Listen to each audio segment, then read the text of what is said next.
Salut à tous. Bon, ça faisait un petit moment que j'avais pas sorti de vidéo, donc je vais prendre la parole vite fait pour vous expliquer ce que j'ai fait. J'ai fait donc un bureau assis debout, servante, table MFT, façon un petit peu festool. Et surtout, c'était aussi pour vous dire que je m'étais fortement inspiré de cette vidéo, la chaîne Build for Fun. Lui, il a poussé le vice de la table façon MFT festool en rajoutant en plus un système qu'il a créé pour pouvoir basculer son rail et avoir toujours le même trait de coupe au même endroit. Ça évite d'avoir des traits de coupe partout sur son plateau. Moi, j'ai percé directement sur le plateau du bureau, juste par souci de hauteur pour pouvoir m'en servir comme point de chute en sortie de dégo, sur le côté de la scie à format qui est ici. Vous verrez dans une autre vidéo, je vous présenterai ça. Par contre, j'ai gardé son idée du plateau qui est ici, qui me permet de pouvoir mettre des pièces dans toutes les configurations, ici en butée, maintenu ici, et ici maintenu plus à la verticale, plus à la verticale, ce qui me permet d'augmenter encore plus la surface de maintien.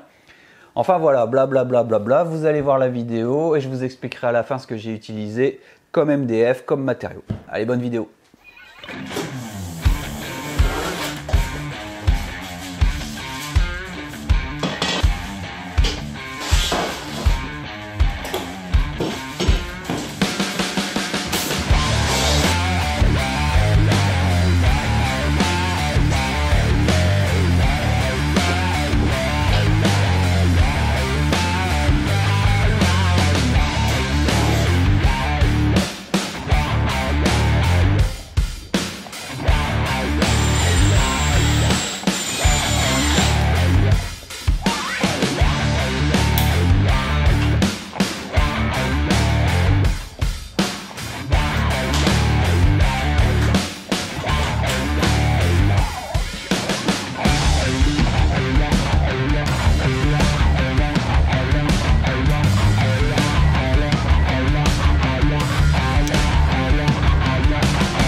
Voilà, je vous avais dit que je vous parlerai du matériel nécessaire pour faire cette servante assis debout. Donc déjà, je tiens à remercier la marque, c'est FlexiSpot qui m'a fourni ce bureau assis debout pour pouvoir vous présenter ce projet. Donc cette vidéo est en partie sponsorisée, puisque l'ensemble, le reste, je me le suis fourni comme un grand dans un bricot. Voilà, alors c'est du MDF on ne peut plus classique en 18 mm d'épaisseur. J'ai rajouté via des petites tablettes de sapin que j'ai recoupées et que j'ai passé à la dégo rabot pour faire les finitions au niveau des tranches parce que c'est vraiment pas beau du MDF en finition. Ensuite, j'avais des tiroirs Festool que j'avais dans mon camion, donc je les ai récupérés et je me suis du coup bien basé des tiroirs Systener, ce que j'ai vraiment besoin pour quand je fais des caissons. Il y a ma scie plongeante, la domino qui est là, les dominos qui sont là, un système LR32 de chez Festool, et ici j'ai la ZTP2, là j'ai du consommable, le tiroir, hop, pour pouvoir mettre tout ce que j'ai besoin pour tracer, mesurer. Ici une planche de contreplaqué, alors elle est relativement épaisse mais il n'y a pas franchement besoin d'avoir autant épais, j'avais ça donc j'ai utilisé ça et après vous n'êtes pas obligé de partir sur du contreplaqué, on peut partir sur complètement autre chose. Les roulettes viennent de chez Kakazone, mais elles étaient, je les connais puisque je les avais aussi sur cet établi qui est là-bas. Et elles sont très bien parce qu'une fois qu'on les verrouille, elles peuvent plus bouger, elles peuvent plus s'orienter, donc c'est franchement parfait.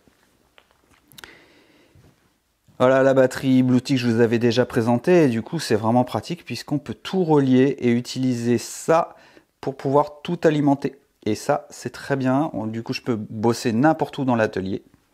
La fraise que j'ai utilisée ici, c'est une fraise à plaquettes, elle vient de chez Freewood, elle est vraiment très très bonne pour bien percer puisqu'on voit que sur le dessus on a une tranche et du coup je peux vraiment plonger pour faire mon trou. Mais c'est pas le bon diamètre.